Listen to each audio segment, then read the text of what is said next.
By this time next year, at least 5 and probably closer to 10 NFL teams will be starting over with a brand new head coach. There are always coaches who are going to be on the hot seat, on the verge of getting fired, and those who, despite starting the season on the hot seat, coach their way out of it, secure themselves long-term gainful employment. So today, we are going to be going over every single coach we think is starting the season on the hot seat and what we think is going to happen to them. Starting things off, the man, the myth, the legend, Mike McCarthy is undoubtedly on the hot seat going into 2024. And you can say, oh, he's had the winning record with the Cowboys, yada, yada, yada, frequent playoff appearances.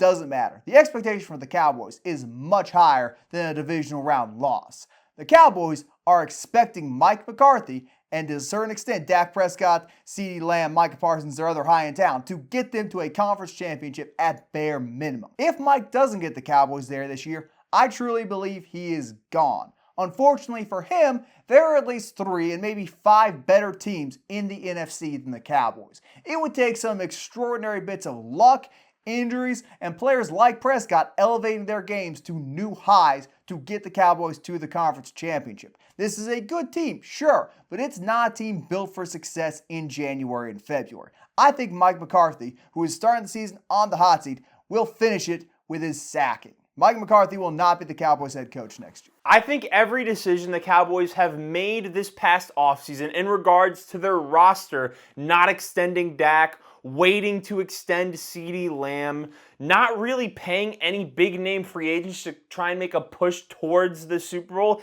indicates that this is Mike McCarthy's last year, or if things don't go right and they don't make it to a conference championship, make it to the Super Bowl, this is certainly Dak's last year, given the fact they haven't paid him yet. So I think Mike McCarthy and Dak, they're in a very similar boat. Unless they make it to the conference championship, which I think there's a chance if they get embarrassed in a conference championship, they still both are on.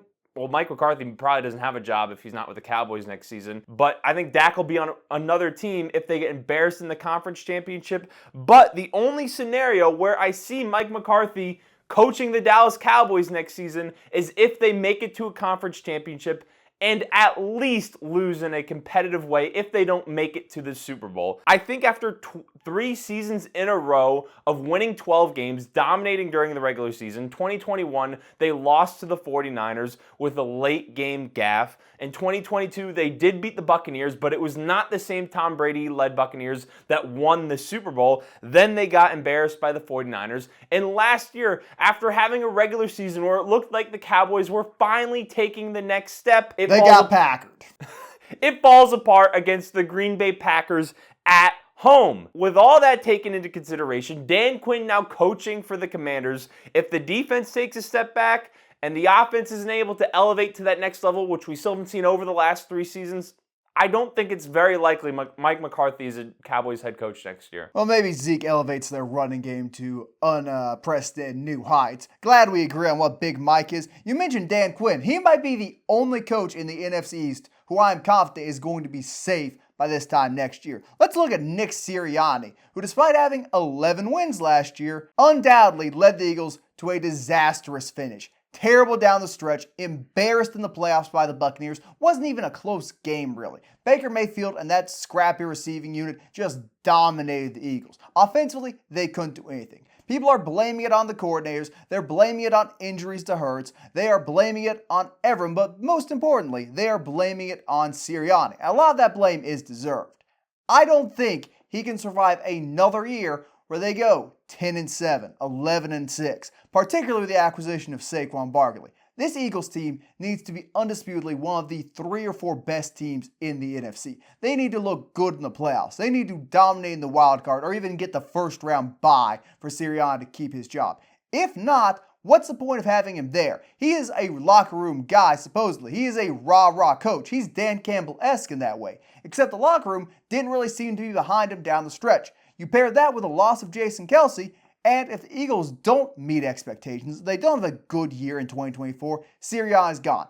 Granted, unlike Mike McCarthy, the expectations are slightly lower because he has actually appeared in the Super Bowl, and I think they're a lot more achievable. This is a good enough Eagles team it can make up for some coaching deficiencies. Their new coordinators are promising. Nick Siriani keeps his job, but undoubtedly it is in danger right now. Howie Roseman is not going to wait around for Nick Siriani to figure out the culture and figure out the offense, figure out the secondary. The team is way too talented for that. Saquon Barkley, 2 high-end receivers, a very good quarterback, one of the best offensive lines in the NFL. They have Dallas Goedert on tight end. They have talent all over the defense. They cannot afford for a culture collapse at the end of the season where they lose 5 of their last 6, fall out of winning the NFC East, and then get embarrassed by the Buccaneers.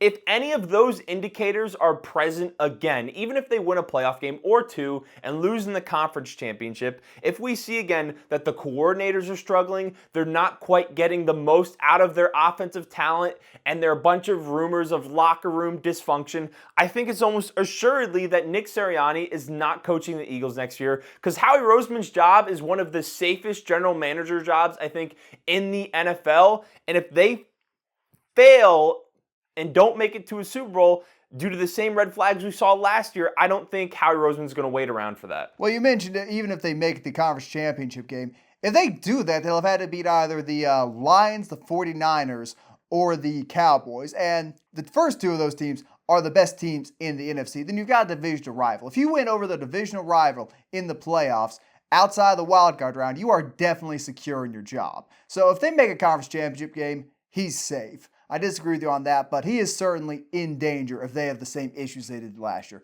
Finally, Brian Dabol, New York Giants head coach. We're watching the Hard Knocks documentaries. We're finding out he desperately wanted to move off Daniel Jones and go get Drake May. He didn't have that luxury. It's looking like it's going to be another rough season for the Giants. They lost the engine of their offense. Their offensive line still stinks. They added pieces on defense, sure, but in the year of our Lord 2024, how much can a good defense do for you when your offense simply cannot score points? This team is winning 7 games at maximum. Does that get Brian Dabol fired? I don't think so, but this will certainly be his last year of good graces. That playoff victory his first season did a lot for him. I believe they're going to let Dabol keep his job this year. Hopefully they move off Daniel Jones and give him a crack at the new rookie quarterback or the free agent quarterback. Whoever they bring in 2025, they'll let Dabol have 1 year with. If he struggles in that year, he's definitely gone. But this year, I think he's safe. I think he's safe for a plethora of reasons, and some people may feel they're not justified, some people may feel they're justified. And the largest one is the fact that I think John Mara is tired of the embarrassment of having a constant revolving door within the Giants' culture, within their locker room, within their staff. I mean, it's been 3 cycles of head coaches in a row where they receive 2 years as the Giants head coach, and then they're kicked out the door and they try again. So when it comes to Brian Dabol, there's a lot that went wrong last year. As much as Giants haters will like to just trash the entire organization, it is hard to win games when your starting quarterback goes down in injury, your backup quarterback goes down in injury, you're down to an undrafted free agent as your starting quarterback, your left tackle misses a significant amount of time, which is your only functional offensive lineman last year. The rookies on the offensive line, the rookie center you drafted, missed time with injuries. All the injuries that took place are a major factor of why the Giants went from 15th in offense, I think in points per game, 18th in yards per game, to bottom of the NFL, I think 30th and 29th. Injuries played a massive role in that. So I think that helps Dabol stay throughout this season. And from everything we've seen from Hard Knocks, it seems like Dabol and Shane are very close. And I don't think Shane is going to go ahead and fire Dabol after another, let's say they win 5 games, 6 games. Basically, if one's gone, I think the other's gone. And I don't see Shane being gone after this season because I think Mara wants to give them the opportunity, probably has kind of forced them to keep Daniel Jones as long as they have had. And I think if things go wrong, which we kind of all assume Daniel Jones will prove that he's worth cutting after this season, he's going to give them the opportunity to select their rookie quarterback and steer the Giants' future in that position. Well, Shane's the one who signed Daniel Jones to that extension, and if you watch the clips, he's been doing some meaningful PR work talking about, oh, Patrick Mahomes couldn't win behind this offensive line for the Giants. I think he's more on Daniel Jones' side than you might want to believe. I think if they miss out on a Carson Beck type guy, the quarterback at the top of the draft, they don't get him, there's a real chance they roll in 2025 with Daniel Jones as their starter again. He's already under contract. And if it doesn't work out with Daniel Jones and Dabol, I could see Shane backstabbing Brian Dabol pretty easily. He seemed a little weaselish in those clips. Then again, it's hard to tell how much of that is legit and how much of that is Hard Knocks making good TV. I could definitely see a path where Shane fires Dabol. I don't think that's an impossibility. The only way I see Dabol getting fired is if we see a collapse similar to last year, but players are healthy. If Daniel Jones is healthy, the backfield's healthy, the receivers are healthy, the offensive line stays healthy, and we don't see any development amongst the offensive line, the receivers are still what they've been in previous years, and the Giants win 2 or 3 games, that's the one scenario where I do see Dabol getting fired. And under that scenario, maybe Shane gets fired too because the people he drafted. Daniel Jones is what, 1-6 as a starter last year, something like that? There's a real chance people stay healthy and that team is still just horrible. Well, I mean, the games that they did lose with Daniel Jones, you had the Dallas 49ers, Seahawks, and Dolphins. 4 teams that finished above 500 and were significantly better than the Giants last year. Well, what team wasn't significantly better than the Giants last year? Well, they won 6 games, so... Yeah, but... There were 5 teams that were technically worse than them. Oh, wow. Is that why you have Daniel Jones as your quarterback instead of Drake May? Anyway, I knew you'd bring that up, but there were the teams he did get to play against... that notoriously stout Seahawks and Dolphins defense really hindered Daniel Jones' production. What are we doing here? Keeping things in New York, Robert Saleh might be on the hottest seat imaginable. He has failed time and time again. Some would say, oh, he didn't draft Zach Wilson. He didn't have Sam Darnold. Doesn't matter. It doesn't matter if Rodgers gets hurt again. It doesn't matter. If this team is not at least 500 by their bye week, Saleh's gone. Saleh is the only coach I can see a direct path to getting fired halfway through the season on this list. Maybe you want to throw on the Panthers' new coach by virtue of Tepper being a lunatic, but this team has expectations. They have Aaron Rodgers, they have Tyron Smith, they have Mike Williams, they have Garrett Wilson. This offense should be good, and we know how solid that defensive unit is. If this team doesn't have success immediately, Saleh's gone. They'll find someone who can get it done, or they will begin the process of tearing things down halfway through the season. But Saleh has the hottest seat imaginable. If his team doesn't start winning games, he is gone. I agree basically with everything you just said. He has the 3rd worst winning percentage in the NFL amongst active head coaches. And the only people with worse records than him are Dennis Allen, which that is largely due to his first head coaching tenure from 2012 to 2014. You have Matt Eberflus, who oversaw a disaster Bears season in his first year, kind of took a step forward last year. And then you have Jonathan Gannon, who was gifted a horrible roster last season, but the Cardinals made significant improvements throughout the year and had several competitive games. So, by all accounts, in my opinion, Robert Saleh has had the worst record in the NFL among active head coaches that are currently employed. And I understand Zach Wilson has been a part of things, but when your offense is 29th, 30th, year in and year out, and you just see zero improvement, some of that falls on the head coach and the coaching staff and the ability to get things done. So I think if the Aaron Rodgers ayahuasca experiment, Mike Williams maybe gets banged up at points, and the Jets are 2-4, 6 games in, we are going to see some major changes happen because Joe Douglas is fighting for his job at this point too. He's done a great job constructing the defense. There's some great players he's drafted on offense between Breece Hall and Garrett Wilson, and he needs to find a way to make that offense work as well. So Joe Douglas is a big fella. He might want to slap some shoulder pads on, put a helmet on, get down the trenches himself. Put that hand in the dirt, big dog, because that's what's holding the offense back. But to save you some time, I think we can both agree that Saleh is on his way out without a winning season. At the Bears, you might not think he's getting they have to make it to the playoffs. Yeah, they have to make it to the playoffs. Well, I could see them winning 10 games and somehow just missing out in the playoffs due to tiebreakers AFC 1, and maybe they hold on to them. That would be a hell of an offseason discussion next year. The Jets win 10 games.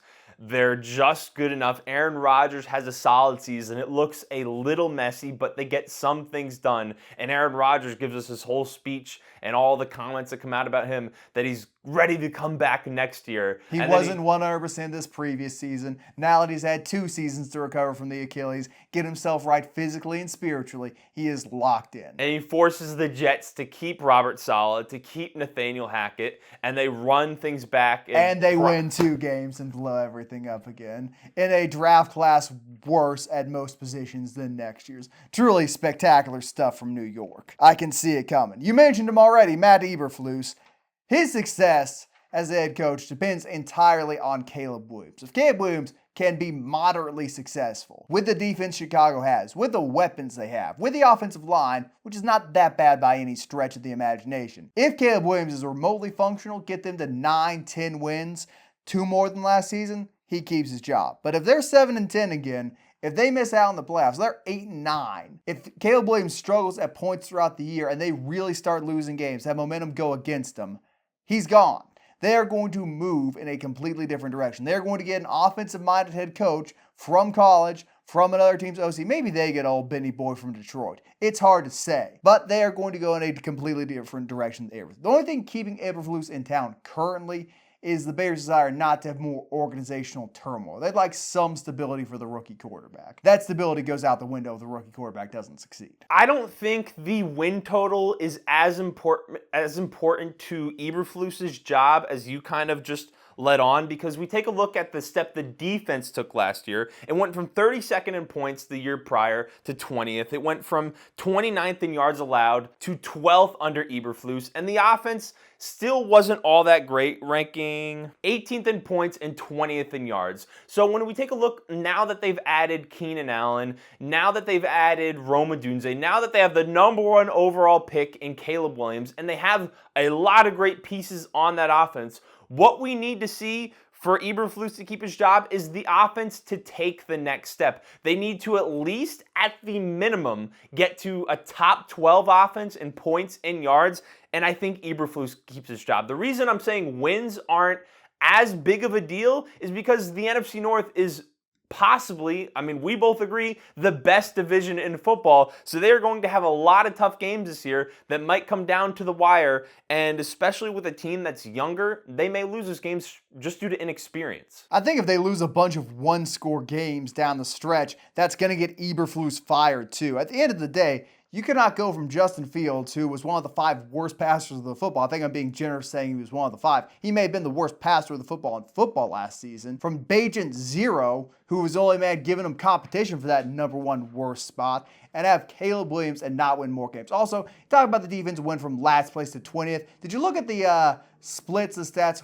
pre and post Montez Sweat trade? Because after they got Montez Sweat, who's still on the team, they were arguably one of the 10 best defenses in all of football. If something similar cannot be replicated, if that defense does not look like a top half defense immediately with Sweat next year, and the offense struggles, he's definitely gone. The win total absolutely matters. They have to be 500 at bare minimum, or Eberflus is gone, and they will invest in someone who can help Caleb Williams. I'm kind of making the assumption they're getting to 8 wins. So if things go really wrong and they win 5 or 6 games, then yeah, I think he's gone. But I think as long as the offense looks good and looks to have a promising future and they win 8-9 games, I think his job is safe.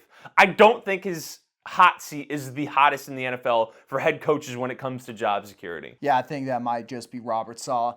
Dennis Allen, some people are saying has a hot seat. I can't quite make heads or tails of why they think that. Had a winning record last year with the Saints in absolute cap hell. He is coaching in a place it is incredibly hard to coach. He does not get the luxury of big name free agents. The draft picks his GM makes are hit or miss. More often than not, they have felt like misses in recent years. Maybe his offensive line shapes up with some of the young players coming into their own. Maybe the defense continues to take steps forward because they use draft capital on that side of the ball. But unless things completely go off the rails, I think Dennis Allen's safe. Not only do I think he's safe, I think he might get extended soon. Because in the post-Sean Payton world the Saints are living in, they probably want someone who can help them navigate through their inevitable rebuild. I think most likely Dennis Allen is going to be the guy who winds up doing that. If they keep him post-rebuild, after they've cleared themselves out of cap hell, who's to say? But I think Allen is going to be the guy who sticks with them through these next few rough years. I could see them moving off the same reason the Cowboys in my opinion, will likely move off of Mike McCarthy. I mean, they have Alvin Kamara, who they could save $19 million against the cap by cutting him after this offseason. If they actually moved off of him, it's probably someone they would trade, but the way we talk about old running backs these days and the way the Saints roster is moving, it feels like Alvin Kamara might not be a Saint for that much longer. And the same thing goes for Derek Carr. I think some of the hate he's gotten this past offseason for last season's performance is a little unwarranted, but it seems like people don't like him all that much. He's had some locker room thing. Oh, it's not a locker room. He had an on-the-field issue of his offensive line screaming at him. There's that happened, and it feels like if he's not able to get the job done this season, that they may move on at the quarterback position. And that's also taking into account that it's the AFC South, which is sort of wide open when you're speaking from the Saints organizational perspective. You have the Falcons, who have a brand new head coach, a brand new quarterback coming off of an Achilles tear, or if their first round pick happens to play a few games. They have the Panthers, who were the worst team in the NFL last season. And then you have the Buccaneers, who won the AFC South last year, but certainly weren't all that dominant on the offensive or defensive side of the ball. So from their perspective, it's anyone's division to win. And if they don't make the playoffs for the third year in a row under Dennis Allen, I could certainly see the ownership wanting to head in a completely new direction, go through that rebuild you were speaking about, and start it with a new head coach. I don't think hiring a new head coach is something a team wants to do right before they sell off all their good players and completely tear things down. Allen's not a bad coach. Allen has been able to keep that locker room mostly in check, and considering he's showing up to a gunfight with water pistols, I think he's doing a good job. I don't think Dennis Allen's getting fired. Unless things completely go off the rails, and hey, very few coaches on this list can survive a 4-win season. So if that happens, yeah, he might be gone. But unlikely. Moving on to the Carolina superstar Dave Canales. And you might be saying to yourselves, why on earth would they fire a head coach in his first year? Answer is pretty simple. That old sly dog in the front office, David Tepper, that owner. Tepper is a complete wild card. We don't know what he's going to do. For all we Canales is really a mouthful. Pause. For all we know, Canales has accidentally stepped on Tepper's shoes at some point in the next week, and that's really going to set Tepper off, because you don't let your employees step on your shoes. That's not how you run a business. You got to get him out of town. He might be fired before week 1. Ultimately, this is not an indictment on Canales. It means I certainly think he is going to have success with the Panthers, going to make Bryce Young look like the first overall pick this year, but Tepper might just fire him regardless. He is not a particularly sane owner. From what we've seen from David Tepper, he may view things as, look, I understand, we did not supply you with everything you needed to succeed last year. This year, well, Tepper wasn't the coach last year, but we didn't have all the pieces on the offensive side of the ball to let Bryce Young be successful. But this year, we have Xavier Legette, we have Deontay Johnson, we drafted, who's the running back they drafted? Jonathan Brooks. We drafted Jonathan Brooks. We gave you another running back, and we gave you more pieces to build a successful offense. If you're not able to get this done for me, Canales, we're going to go next year and find another head coach who can make Bryce Young successful. So I could see that happening. I don't think it's all that likely. Dave Canales, I think, is one of he doesn't have the hottest seat, but just because of the X factor of David Tepper, his seat's a little bit warm just starting off in year 1 for him. We can only wish him the best. A coach in year 2, Jonathan Gannon, who won 4 games last season, is, I think, reasonably safe. The issue you get into with him is, can his quarterback stay healthy? Is Kyler Murray going to be on the field for 12, 13 games? Or is he once again going to be trying to pick things up with backups, free agents, rookies, trying to make a fairly complicated offense function when you don't have the guy? That is what will hold him back. I don't think he is going to be in danger of losing his job. The Cardinals defense took big strides as the season progressed. That's his thing. But if Kyler Murray, A, is healthy and doesn't perform, or B, is injured again, I could see a world where the Cardinals win 3, 4 games and ownership decides, okay, this isn't a winning head coach, we're going to move off him. If the offense looks like a mess, even when Kyler Murray is healthy, that's the only thing that I think could really threaten Jonathan Gannon's job security, because the Cardinals did not have a good roster last year, and they had games that were very competitive. I mean, they beat the Cowboys. That was one of their wins. So they found a way to get things done with a limited roster. Now they have Kyler Murray healthy. They added Marvin Harrison Jr. So if the offense schematically, just from fluidity, whatever adjectives you want to describe it. If it doesn't look good, there's a chance he could get fired, but I think his job's pretty safe. Jonathan Gannon's also a defensive coach, so I don't think they're jumping up and down to move off of him if the offense struggles. That's more so connecting the pieces and saying, look, as a head coach, your responsibility is to lead a team to success. And if you're not having success because of your offense, you're gone. It's the way things work in the NFL. Owners aren't exactly logical. Coming at things with a logical point of view is not what most of these senile 70-year-olds with billions of dollars do. Finally, speaking of senile,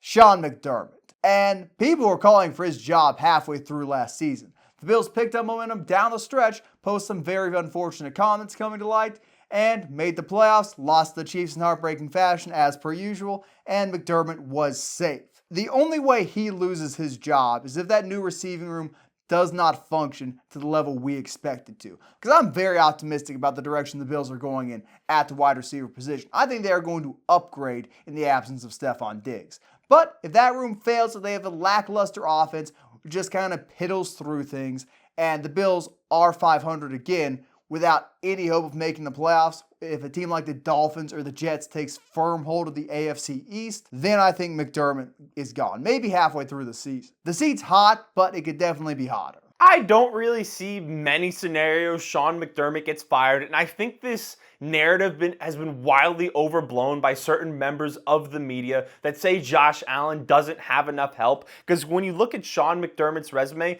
the only coaches with more playoff appearances have 9 more head coaching seasons under their belt, more opportunities. John Harbaugh has won the AFC North 5 times. Sean McDermott has won the AFC East 4 times. 1 less division title, and he has 8 years less of head coaching experience under his belt. And I think the lack of playoff success is widely overblown. 2019 overtime loss to the Texans due to Deshaun Watson magic. 2020 blown out by the Chiefs in the AFC Championship game. They do get blown out by the Chiefs, but it is in the AFC Championship game. 2021 lose to the Chiefs in overtime due to late game Patrick Mahomes magic. 2022 barely lose to the Chiefs, who won the Super Bowl, and then barely lose it to the Chiefs again last year in the divisional game. Actually, they lost to the Bengals in 2022, I believe. Yes, you're right. They lost to the Bengals. And it wasn't really a barely. They were never in that game. They did lose to the Bengals in 2022. 2023, barely lose to the Chiefs again. So it is not, I know it sounds bad, it's maybe a cop-out answer, but they're playing, a lot of their losses have come to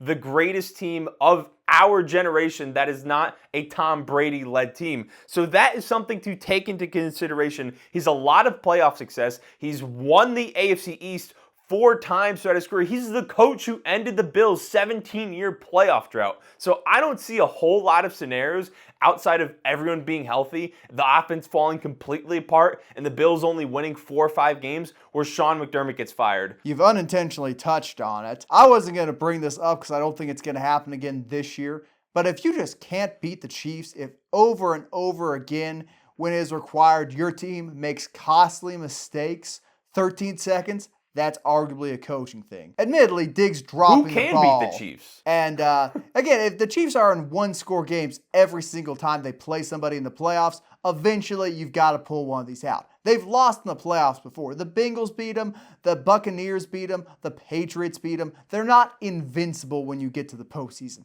Frankly, the Bills should have beat them twice. But because of errors, if you want to ascribe those to players or coaches or not, they lost. A team having malfunctions down the stretch is a poor indictment of the coach. That's how McDermott gets fired. They win 12 games. The Chiefs limp into the playoffs at 10-7, win the AFC West or the 4 seed. They see them in the divisional round, and for some reason, they lose late due to a mental error. That's how McDermott gets fired. If everyone who lost to the Chiefs That's lost not what their I'm job, saying, though. Bills have lost time and time again to the Chiefs in the biggest moments due to mental mistakes, which reflect poorly on the coach. It's not just, oh, the Chiefs are beating him. It's the way the Chiefs are beating him. I can see that. I just don't think that when he's continuously won the AFC East. They've continuously been a top 3 team in the AFC, one of the best teams in the AFC year in and year out. Unless they completely fail during the regular season and the Dolphins find a way to win the AFC East and the Bills make the playoff and the Bills don't make the playoffs, that's the only scenario I can really see it. But if they make it to the playoffs again and they lose a close, even let's say wild card game, I don't think Sean McDermott's getting fired. If they lose a wild card game, that is a hot seat indeed. If it does depends not on the team they lose play. McDermott his job, he is certainly in a Mike McCarthy position of making the conference championship or the Super Bowl. And if they lose to a 7 seed, that certainly would be bad. Well, you can't really lose to a 7 seed in the wild card, given you're the 1 seed. If you'd be, well, the 2 seed actually. The 2 seed play plays him. the 7 seed. I guess you're right. Did they find a way to lose to a Pittsburgh Steelers team who limps into the playoffs? Yeah, that's an issue. But I think McDermott's in more danger than you do. I think a lot of coaches are in more danger than you expect. It's a turbulent world we live in. But for a little bit of stability to anchor your sports knowledge, hit that subscribe button, press like and share. We tremendously appreciate your support, and we'll see you in the next video.